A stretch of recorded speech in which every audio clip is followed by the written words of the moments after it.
So Hungary just signed a $146 billion comprehensive economic partnership with Canada and the United States. Did not know about it until the announcement was made public. Not France, not Germany, not the United Kingdom, not any of the European nations that have spent the past 18 months publicly criticizing Trump's trade posture and distancing themselves from American economic policy.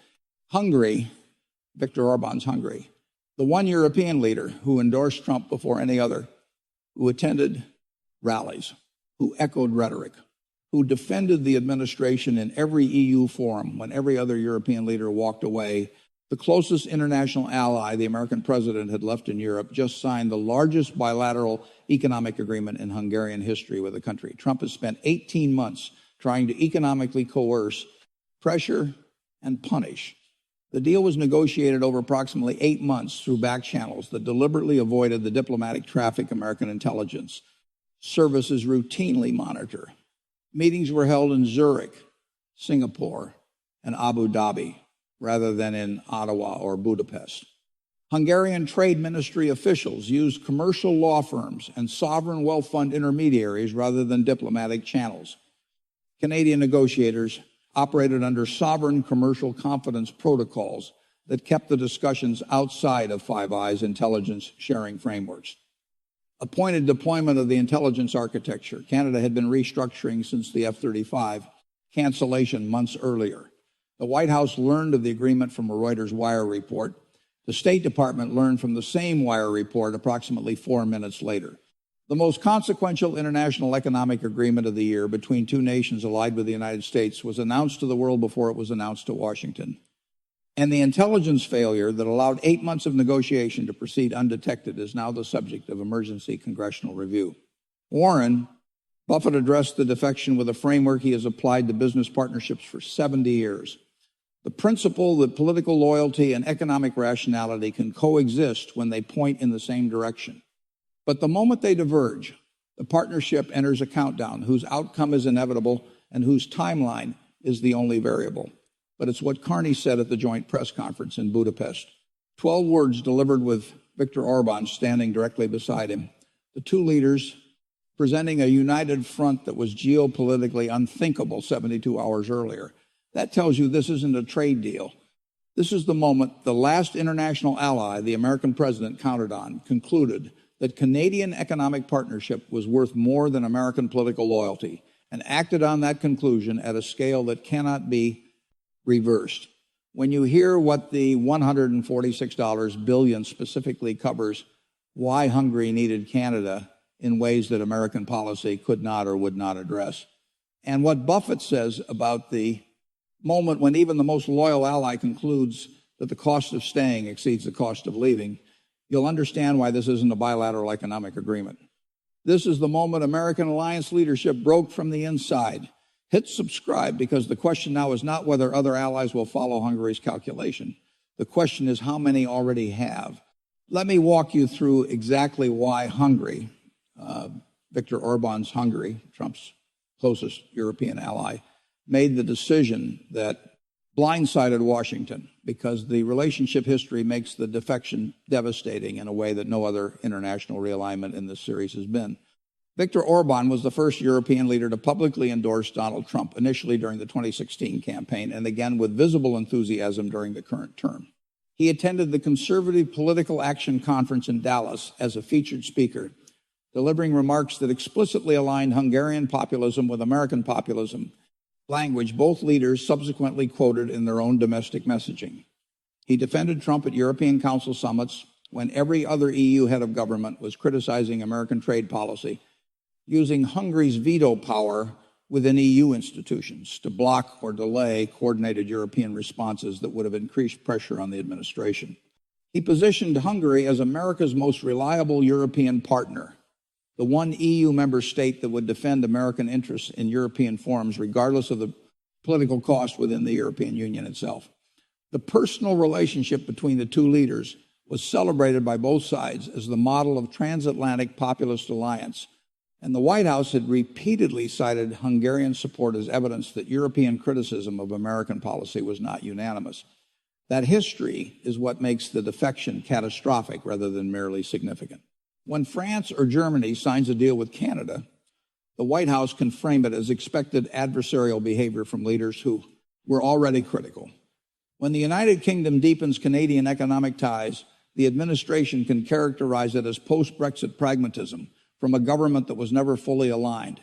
But when Orban, the last man standing, the one European leader the administration publicly counted on, the ally whose loyalty was treated as proof of concept for the administration's international strategy, signs a $146 billion partnership with the country, Trump has been trying to economically destroy the framing collapses.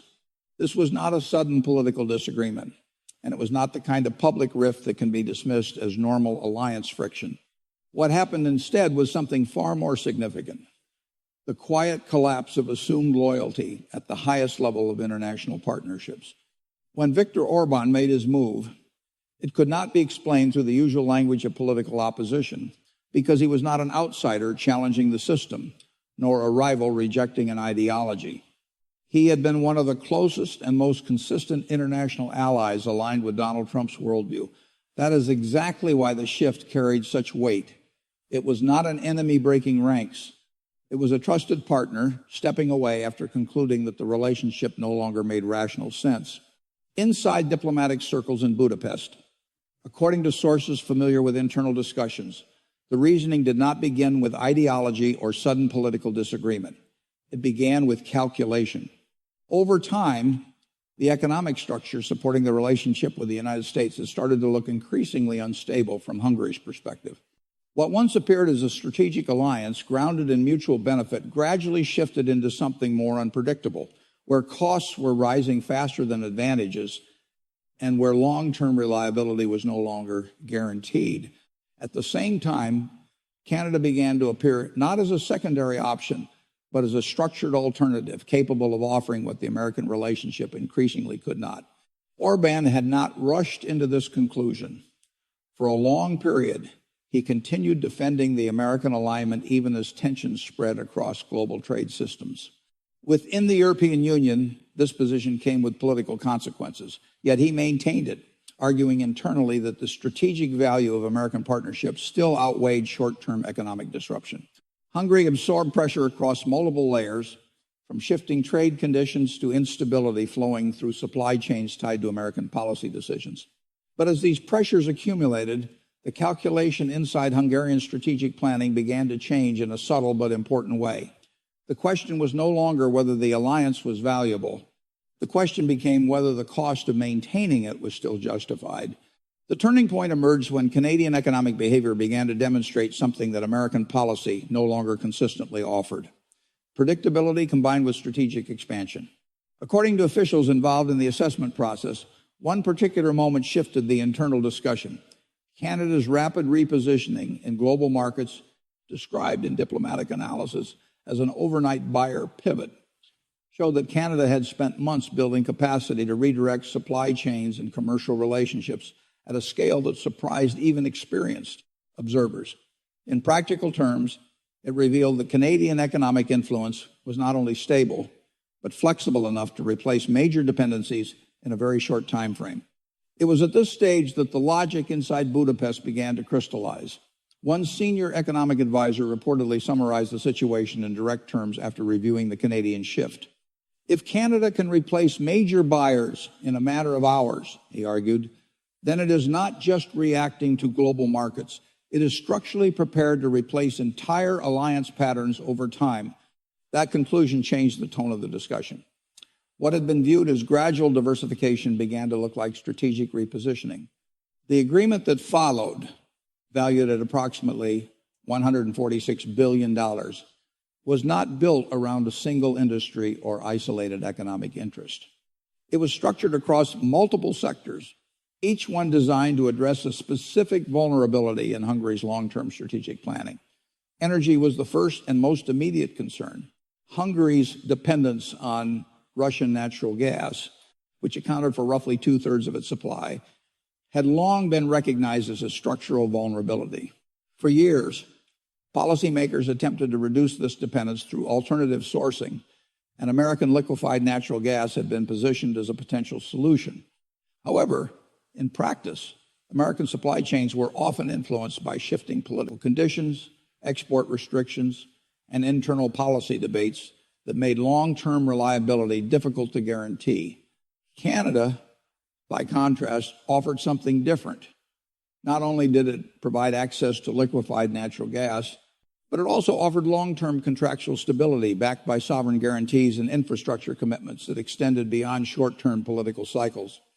The result was not just an alternative supplier, but a framework that could be integrated into Hungary's energy security strategy with a level of consistency that American supply had not been able to match under existing conditions. For Hungarian planners, this was not simply about cost. It was about predictability in a sector where unpredictability carried national security implications. Alongside energy, critical minerals became the second major pillar of the agreement. Over the past several years, Hungary had positioned itself as a central hub for electric vehicle battery manufacturing in Europe. Major global companies established large-scale facilities within Hungarian territory, making the country one of the most concentrated production zones for EV batteries outside of Asia. But this industrial expansion created a new dependency on global supply chains controlled largely by China, particularly in minerals such as lithium, cobalt, nickel, and rare earth elements. This dependency had already been identified within European strategic planning as a long-term vulnerability. Canada's vast and relatively untapped reserves of these same resources introduced a fundamentally different option. Unlike supply chains concentrated in politically sensitive regions, Canadian mineral production operated within a stable democratic framework, making it not only commercially viable but strategically secure. The agreement therefore extended beyond simple procurement. It included structured supply commitments, pricing, stability mechanisms, and joint development of processing infrastructure, effectively integrating Canada into the core of Hungary's industrial supply architecture. At this point, the relationship was no longer limited to economic exchange. It was becoming a structural alignment across energy security, industrial capacity, and long-term strategic planning. And as each component of the deal was layered into the broader agreement, a clearer pattern began to emerge. Hungary was not just adding Canada as a partner, it was replacing multiple existing dependencies at once, each of which had become increasingly unstable in different ways. And underneath all of it was a more fundamental shift in perception, one that would soon extend far beyond Budapest. The agricultural dimension of the agreement expanded this pattern even further. For Hungary and much of Central Europe, food security had always depended on a fragile balance between domestic production, regional imports, and global suppliers. That balance began to break down after the war in Ukraine disrupted traditional grain flows, particularly from Ukrainian exports that had long played a stabilizing role in European food markets. At the same time, American agricultural exports, once considered a reliable pillar of supply, became increasingly entangled in broader political and trade tensions that introduced uncertainty into pricing, access, and long-term contracts. Canada entered this space as a stabilizing force rather than just another supplier. Its agricultural exports, including wheat, canola, pulses, beef, and pork, were not only abundant but structured around long-term agreements that prioritized continuity. For Hungarian planners, this mattered as much as volume. Food security is not only about availability in the present moment, but about guaranteed access under shifting geopolitical conditions. In this sense, Canadian agricultural reliability began to replace a three-way dependency system that had become increasingly unstable, especially as war and political disputes disrupted two of its three major pillars. Nuclear energy added an even more sensitive layer to the agreement. Hungary's long-term energy strategy had been closely tied to its PAX nuclear expansion project, which relied heavily on Russian technology through Rosatom.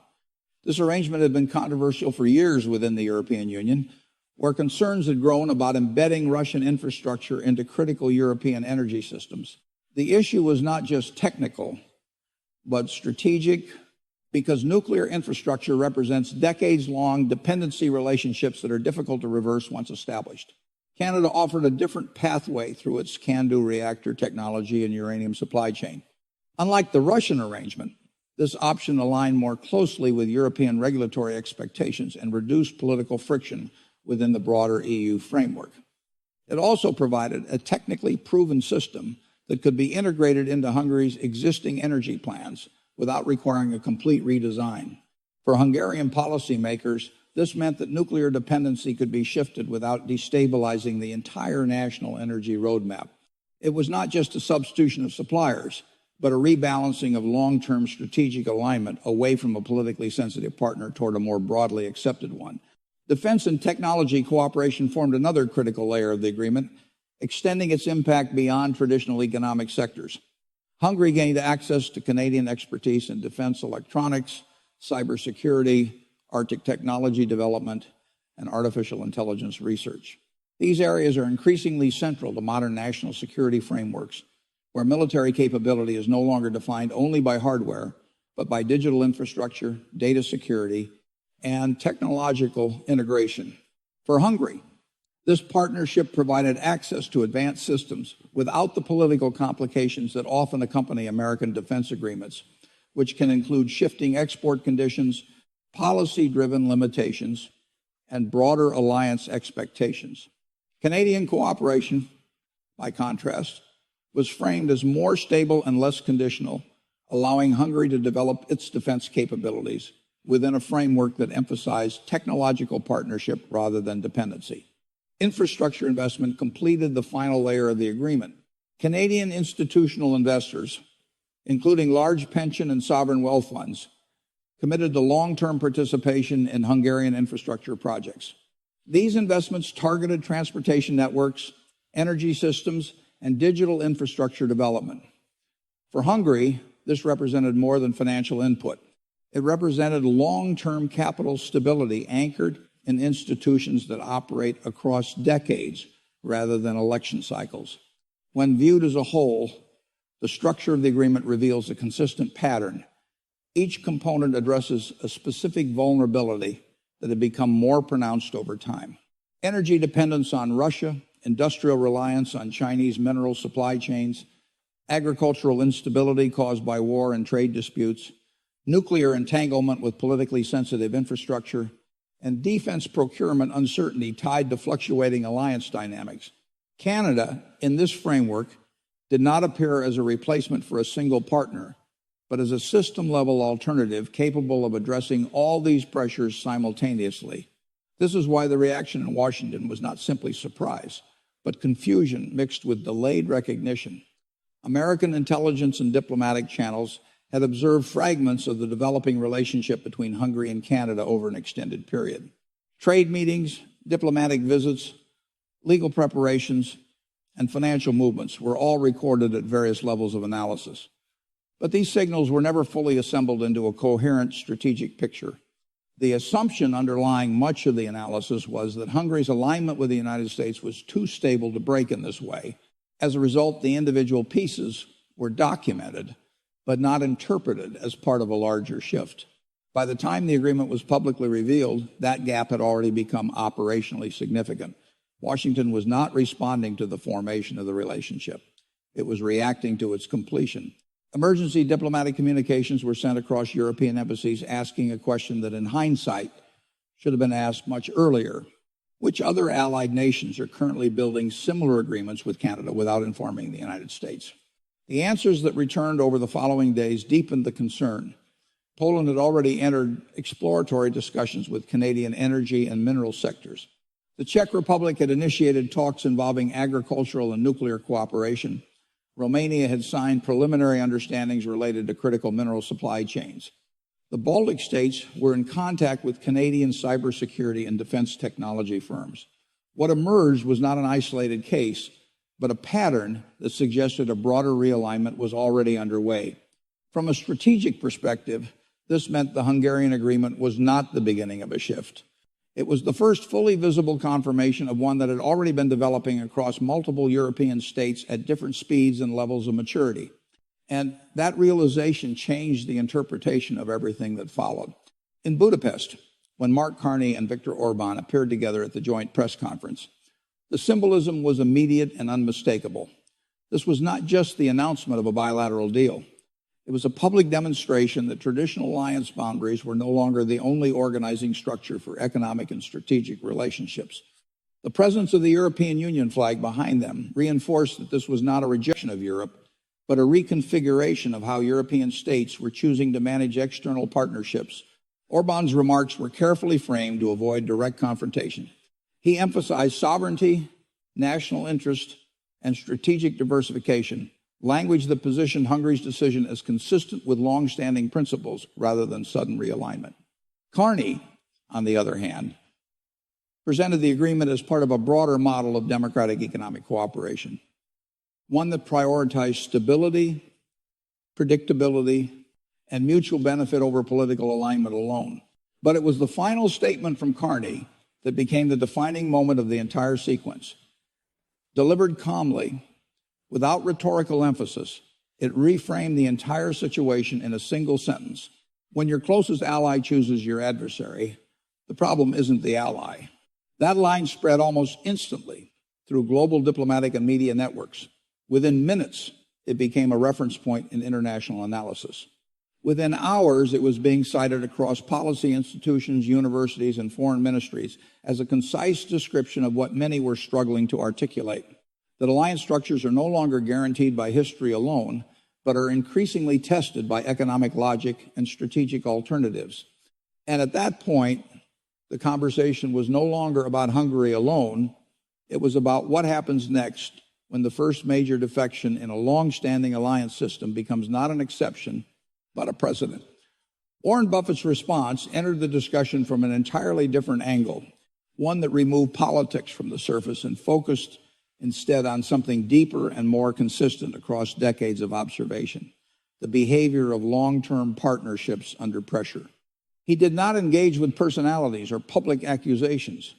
Instead, he treated the situation as a structural case study in how alliances behave when economic logic and loyalty begin to diverge. His starting point was simple, but it carried weight precisely because of its simplicity. In his experience, partnerships do not collapse suddenly in most cases. They erode through a sequence of decisions that feel individually manageable but collectively irreversible. He explained that political alignment and economic rationality can coexist for long periods, especially when both sides of a relationship are benefiting from the same direction of movement. In those conditions, loyalty is not just emotional, it is also economically reinforced. That is what makes such partnerships durable over time. But Buffett emphasized that this balance is not permanent. At some point, the two forces begin to drift apart. Loyalty may still exist on a personal or political level, but economic conditions start to impose costs that cannot be ignored indefinitely. Once a partner begins to absorb repeated losses or increasing instability in the name of maintaining alignment, the structure of the relationship begins to shift. It is no longer a question of trust alone. It becomes a question of sustainability. He described the process not as a single moment of collapse, but as a countdown that begins the moment divergence appears. The first economic strain is usually accepted without major consequence. It is framed as temporary or necessary for the broader relationship. The second is tolerated with adjustment. By the third, the decision is no longer emotional but analytical. At that point, the partner begins to calculate whether continued participation still makes sense under the current conditions. The fourth step in this framing is usually the exit, not because loyalty disappears, but because it becomes too expensive to maintain in its existing form. When applied to the Hungarian case, this framework reframes the entire sequence of events. Orban's position, Buffett argued in effect, should not be misunderstood as ideological betrayal or sudden political reversal. Instead, it represents the endpoint of a long evaluation process in which Hungary repeatedly tested whether its existing alliances were still delivering net strategic value. The conclusion was not driven by a single disagreement or confrontation, but by accumulated pressure across multiple domains: energy security, industrial supply chains, agricultural stability, nuclear infrastructure, and geopolitical predictability. Each of these areas had introduced its own form of uncertainty. Energy dependence on Russia had become strategically risky. Industrial reliance on Chinese-controlled mineral supply chains had become structurally vulnerable. Agricultural imports had been disrupted by war and political tension. Nuclear partnerships carried long-term geopolitical sensitivity, and broader trade relationships have been affected by shifting American policy signals that reduce predictability over time. None of these factors alone would necessarily trigger a realignment, but together they formed a consistent upward pressure on the cost side of the equation. Buffett's interpretation was that Canada did not win this position by force or persuasion in a traditional political sense. It emerged as the option that could simultaneously resolve multiple vulnerabilities within a single framework. That is rare in international relationships. More often, states must balance different partners for different needs, accepting fragmentation as a structural reality. In this case, however, Canada presented a consolidated alternative that reduced fragmentation rather than increasing it. He pointed out that this kind of shift is not unusual in business environments, even if it appears dramatic in political ones. Companies, suppliers, and investors regularly change partners when a new structure offers more stability, lower risk, or better long-term predictability. Loyalty plays a role, but it is not unlimited. Once the cost of maintaining loyalty exceeds the perceived value of the relationship, change becomes not only possible, but likely. Applying this to Hungary, Buffett suggested that Orbán's decision should be understood as delayed rather than sudden. The loyalty to the United States, in his reading, was real and sustained over time, but it was not infinite. It absorbed pressure through multiple cycles of economic and strategic stress until it reached a point where continuation required accepting risks that no rational national planner would permanently accept if alternatives were available. He extended this logic further, arguing that the Hungarian case was not isolated in its implications. Once one major actor exits a stable system for a viable alternative, it changes the perception of risk for every other actor in the same system. The key shift is psychological as much as economic. Before the first defection, leaving appears risky because it is untested. After the first defection, leaving becomes normalized because it has already been demonstrated to be survivable. This is where the concept of cascading behavior becomes important. Buffett described it as a structural effect in which each departure reduces the psychological and political cost of the next one. If Hungary can successfully transition to a new framework without catastrophic consequences, then other states no longer view that transition as purely theoretical. It becomes a real option with observable outcomes. That changes the internal calculations in Poland, in the Czech Republic, in Romania, and in the Baltic states, all of which were already showing early signs of exploratory engagement with Canadian partnerships. In this model, alliance stability is not determined by declarations or historical ties alone. It is determined by whether the system continues to deliver consistent value relative to available alternatives. Once a credible alternative emerges and is successfully adopted by a major participant, the equilibrium begins to shift, not immediately, but progressively and irreversibly. Buffett's final point in this analysis was the most direct. He said that when loyalty begins to require sustained economic sacrifice without clear compensating benefits, it enters a declining phase. That decline does not stop on its own. It either stabilizes through adjustment or continues until a breaking point is reached. In the Hungarian case, the adjustment did not come from the original alliance structure. It came from the availability of a more comprehensive alternative. This led him to a broader observation about international systems in general. He noted that alliances, like investments, depend on compounding trust and compounding value. When both are aligned, systems strengthen over time.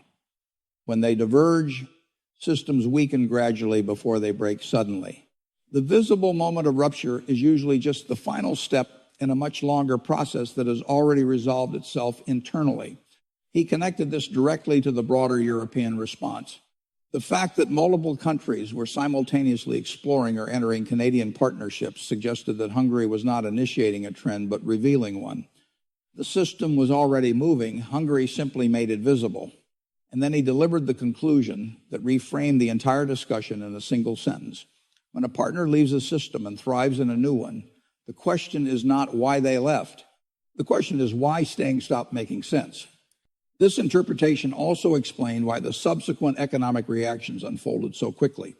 Once Hungary's agreement became public, it did not remain an isolated event. It became a reference point. Poland, the Czech Republic, Romania, and the Baltic states each began accelerating discussions that had already existed at lower levels of formality. Supply chains began adjusting, not in theory, but in practice.